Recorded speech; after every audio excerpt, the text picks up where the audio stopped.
आपने नरेंद्र मोदी के बारे में 2 किताबें लिखी हैं, आपने मतलब इतना नजदीक से उनको जाना है। जाति व्यवस्था के बारे में सोच क्या है नरेंद्र मोदी की? नहीं नहीं, वो ऐसा मानते हैं कि जो लोग बैकवर्ड हैं उनको ऊपर आना चाहिए। ओके। वो सोचते हैं इस बात को, लेकिन एक जेन्युइननेस के आधार पे।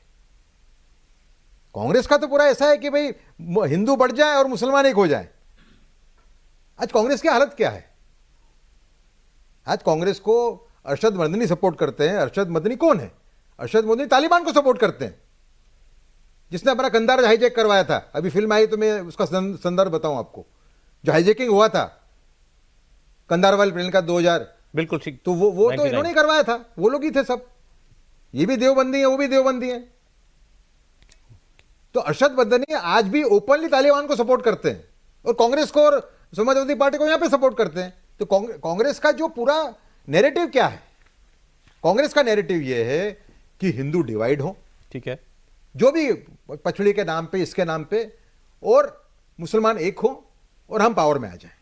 अभी जो आप इससे पहले बात कर रहे थे, हम लोग डाइग्रेस कर जाएंगे कि अगर बीजेपी अपने कोर पर अगर चले, जो क्या है, करप्शन पर नो कॉम्प्रोमाइज, राष्ट्रवाद और हिंदुत्व। देखो, नो कॉम्प्रोमाइज है ही। ठीक है। आज सेंट्रल गवर्नमेंट में जो करप्शन है वो लोएस्ट इसके ऊपर लेवल पे है आज की तारीख में, समझो आप। लेकिन अगर आप टेंटेड लोग लेते हो, आपने खुद बोला ना, उससे आपकी पूरी प्लैंक, करप्शन की प्लैंक पूरी ब्लंट हो जाती है। तो ये बीजेपी अगर वो कोर्स करेक्शन करेगी बीजेपी, तो कांग्रेस का कोई प्रपोर्ट है उनके सामने चल नहीं पाएगा। राहुल गांधी जितना भी कहले जाति आरक्षण, पहले से खेल रहे हैं वो, तो नहीं चलेगा। बिल्कुल नहीं चलेगा। सहमत है सर इस बात से आप? बिल्कुल सही बात है। देखिए, ऐसा है कि जाति ये बीजेपी का यूएसपी नहीं है। आप उनकी पिच पर खेलने जाएंगे तो वही होगा जो 2024 में हुआ है। आपकी जो यूएसपी है वो राष्ट्रवाद और हिंदुत्व है। उससे आप जब भी, आप इतिहास उठाकर देख लीजिए, जब भी उससे आप डिगे हैं, आप नुकसान हुआ है आपका। फिर सवाल यह है कि ये जाति की गणना या ये जो है, ये पिछड़ों की चिंता, ये कांग्रेस को कब थी? 78 साल हो गए हमको आज़ाद हुए। आप कोई एक उदाहरण बताइए कि पिछड़ों की चिंता की हो कांग्रेस की सरकार ने या पार्टी ने, या उनके बारे में कोई जो है प्रस्ताव पास किया, या कोई उनके बारे में कोई अपना विजन डॉक्यूमेंट जारी किया हो। हर मोड़ पर पिछड़ों के आरक्षण का विरोध करने का सबसे ज्यादा रिकॉर्ड अगर किसी का है तो कांग्रेस पार्टी का है। तो जिस पार्टी का मूल मुद्दा नहीं है उसी पर आप कंसीड कर रहे हैं। यह उसी तरह की बात है कि अयोध्या का मुद्दा कांग्रेस अपनाना चाहे और आप छोड़ दें। स्वरूपानंद सरस्वती के जरिए अयोध्या आंदोलन के दौरान कांग्रेस ने कोशिश की, लेकिन लोगों को यह समझ में आता है कि मूल रूप से मुद्दा किसके साथ है, किसने उठाया, किसने संघर्ष किया, कौन यहां तक लाया। भाजपा, आप कह रहे भाजपा खामखा घबरा रही है? मैं तो यही मतलब समझ पा रहा हूं। वो कमजोरी झलक रही है। ये 240 की कमजोरी झलक रही है। अब आप कल्पना कीजिए, मान लीजिए कि एनडीए की 400 सीट आई होती तो क्या आपको ये बात सुनने को मिलती? सवाल ही नहीं। तो फिर, लेकिन अगर इस इशू से मेरी 60 सीटें कम होगी तब तो मैं सोचूंगा ना। नहीं, इस इशू से नहीं कम हो गई। मेरी बात सुनिए। देखो, ऐसा है कि आपका सुरक्षा कवच क्या था? आपका सुरक्षा कवच था आपका कि भाई आप एक नो कॉम्प्रोमाइज लोग हो when it comes to ideology. ठीक है ना? ये आपका वो था।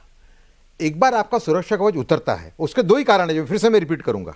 एक, बाहर के लोगों को पार्टी में लेना, उनके केस बंद कर देना। और दूसरा, सीबीआई और ईडीआई का उपयोग, जरूरत से ज्यादा उपयोग अपोजिशन के सामने। खुद के आदमी का कोई का केस नहीं, समझो आप, समझा आप? तो जब आप ये करते हो, पॉलिटिक्स खेलते हो, तो आपकी क्रेडिबिलिटी बंद हो जाएगा। जो आपको जो सुरक्षा कवच है वो नीचे आ जाता है, और फिर जो भी आपके सामने फेंका जाता है वो चिपक जाता है। आपको कवच वापस लाना पड़ेगा। जैसे आप कवच वापस लाते हो, इनका ये सब पॉलिटिक्स विफल हो जाएगा। समझाया बड़ा अच्छे से आपने वैसे। सुरक्षा कवच, ये वो उदाहरण अच्छा, एनालॉजी अच्छी है, राइट? नहीं तो कवच है, वो कवच है इतना मजबूत। हाँ बिल्कुल, सब झेल लेगा। हाँ बिल्कुल, 100%। आप 2020 में देखिए ना, जब थाली बजाने का आह्वान किया माननीय प्रधानमंत्री जी ने, पूरे देश ने थाली बजाई, मुसलमानों ने बजाई। सर, आप क्यों मेरे से ऐसी बातें निकलवा रहे हैं? मेरे को सब गालियां देने लग जाएंगे सुनने। अब इस बार तिरंगा अभियान पर लोगों ने नहीं लगाई, डीपी बोलते हैं। हुआ ये क्यों नहीं लगा? उस लिहाज से नहीं, पूरा जो आपका डिस्कशन है, ये क्रेडिबिलिटी वर्ड के इर्द गिर्द। अग्रीड सर, बिल्कुल अग्रीड। नहीं, एक चीज उसमें और जोड़ दीजिए।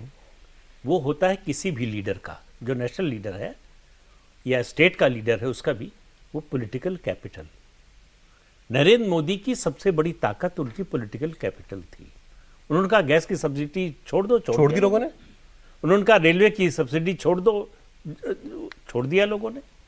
तो उन्होंने जो कहा लोगों ने किया, और फिर उन्होंने देखा कि आप जो कह रहे हैं उसका उल्टा हो रहा है। आप मध्य प्रदेश में कह रहे हैं कि जो है अजीत पवार के खिलाफ इतना बड़ा भ्रष्टाचार का आरोप है, इतना बड़ा घोटाला किया, और 2 दिन बाद महाराष्ट्र में जाके आप उनको अपने साथ ले रहे हैं। तो फिर लोगों के मन में सवाल उठता है कि आप जो कह रहे हैं और जो कर रहे हैं उसमें कहीं तालमेल नहीं दिख रहा है। तो मेरा मानना है कि ये जो 240 सर, अच्छा ऐसा भी क्यों, इस पर भी बात करें। क्या वादा करके आए थे जो नहीं किया था पूरा? राम मंदिर कर दिया, 370 कर दिया, जो भी कह के आए थे वो तो किया ना। मैंने अजीत पवार का साथ लिया, मुझे इलेक्शन जीतना है। आपको क्या फर्क पड़ रहा है? नहीं तो आप ये मत कहिए कि हम करप्शन के खिलाफ जीरो टॉलरेंस की नीति पर चलेंगे। ये दोनों बातें साथ नहीं चल सकती। अच्छा, और नहीं, आपने कहा ईडी सीबीआई का मिसयूज, बीजेपी का सपोर्टर जरूरत से ज्यादा उपयोग, सुने बीजेपी का सपोर्टर अरविंद केजरीवाल जेल जाते हैं, खुश होता है या नाराज होता है? बिल्कुल खुश होता है, लेकिन अरविंद केजरीवाल और बाहर आ जाते हैं तो वो और नाराज होता है। फिर आपने तो केस बंद कर दिया ना, जो आ गए उनके, होना जो आपकी पार्टी में उनके केस बंद कर दिए आपने। आप समझे कि नहीं? आपकी जो प्लान के बिल्कुल बड़ी बुरी तरह से डेंट हो चुकी है।